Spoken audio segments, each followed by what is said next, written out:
কিনা, কিন্তু আমরা একটা আস্থা ছিল। এবং আমি মাননীয় প্রধানমন্ত্রীজিকে সেদিনও বারবার সেই কথাটা আমি এই বিধানসভাতেও বলেছি, বাইরেও আমি বলেছি যে মাননীয় প্রধানমন্ত্রীজি আমাদের সাথে সাথে বলেছেন আমরা হেল্প করব, সাহায্য করব।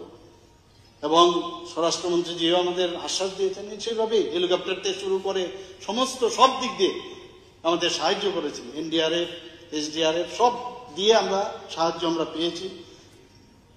এখানে আমি ত্রিপুরাবাসীর প্রতি আমি আমার ত্রিপুরা সরকারের তরফ থেকে সবাইকে আমি ধন্যবাদ দেব যে সমস্ত স্তরের কর্মচারীরা যেভাবে স্বেচ্ছাসেবী সংগঠন থেকে বেসরকারি প্রতিষ্ঠান, সংগঠন, রাজনৈতিক দল এবং দলমত নির্বিশেষে সাধারণ নাগরিক যেভাবে এই যে একটা সমস্যা আমাদের হয়েছিল সেটাকে কিভাবে আমরা এর থেকে বেরিয়ে আসি, সবাই আমাদের কিন্তু সাহায্য করেছে। এর জন্য আমি ত্রিপুরা সরকারের পক্ষ থেকে সবাইকে আন্তরিক ধন্যবাদ জানাতে চাই।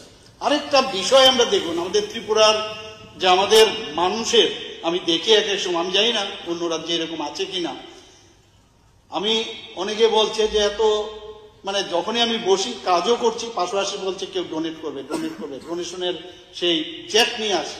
একটা বাচ্চা ছেলে, একটা মেয়ে, তাদের যে যে পিগি ব্যাংক সেটা নিয়ে সে চলে আসছে। আমি বললাম আমি তো ক্যাশ টাকা রাখবো না। যাই হোক আমি বললাম যে কাউকে বললাম যে এটাকে ভেঙে তুমি ওইটাকে চেক করে দাও। এইরকম একটা সমস্ত ধরনের সমস্ত স্তরের মানুষ এই আমাদের হয়তোবা পয়সাটা বেশি না, কিন্তু যেভাবে ওনাদের মধ্যে আমি দেখলাম যে সাহায্যের বিষয় মানুষ মানুষের জন্য, সেটা কিন্তু প্রমাণিত করেছে ত্রিপুরার প্রত্যেকটা মানুষ, সর্বস্তরের মানুষ।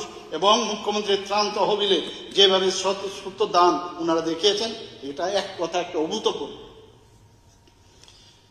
মাননীয় স্পিকার মহোদয়, ত্রিপুরা কিন্তু Tripura moved from a performer state to a front runner fast moving state in 2023-24।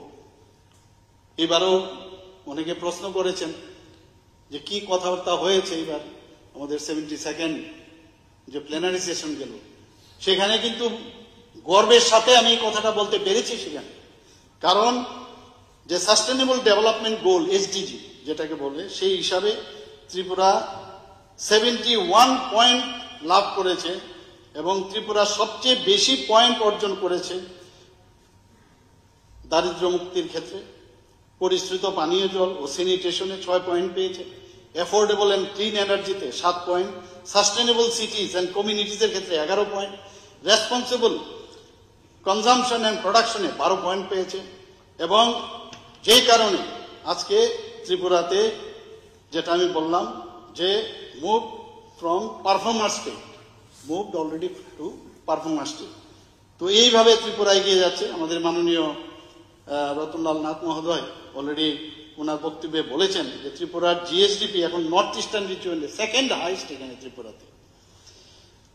মাননীয় রাজ্যপাল মহোদয়ের প্রদত্ত ভাষণে বিভিন্ন যে বিষয় সমূহ অন্তর্ভুক্ত করার জন্য আমাদের মাননীয় বিরোধী দলের 12 জন সম্মানিত সদস্য, মোস্ট প্রবাবলি আরো বেশি হয়তোবা, সবাই এখানে যে সংশোধনী এনেছেন সেই আমার মনে হয় তার অন্তর্ভুক্তের কোনো অন্তর্ভুক্ত করার কোনো প্রশ্নই ওঠে না। কেননা এই বিষয়ের অধিকাংশ ইস্যুগুলোই রাজ্য সরকারের পক্ষ থেকে আমরা ইতিমধ্যেই আমরা কার্যকরী করছি, বিভিন্ন উদ্যোগও নেওয়া হয়েছে। এবং